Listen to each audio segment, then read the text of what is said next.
ఈ రోజు రేపు రాబోయే రోజుల్లో మనమందరం ఒక కట్టుదలతో ఒక పట్టుతో ఏ విధంగా మనం అందరికీ కూడా ఇలాంటి పోయిన వాళ్ళకందరూ కూడా ఏ విధంగా బుద్ధి చెప్పాలని మీరు అడుగుతున్నారు.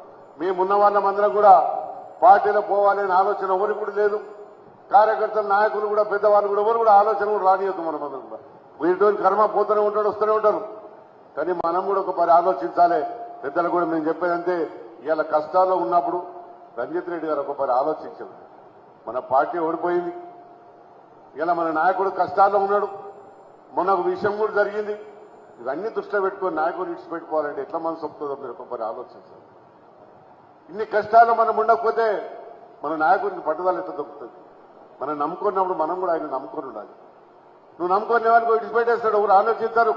అందులో దయచేసి మీరందరూ కూడా రాబోయే రోజుల జ్ఞానేశ్వర అన్న గారిని మీరు ఒక మంచి మెజార్టీతో గెలిపించి మనకున్న 7 కాన్స్టిట్యూన్సీ 4 ఎమ్మెల్యే మేమే ఉన్నాం ఇక్కడ.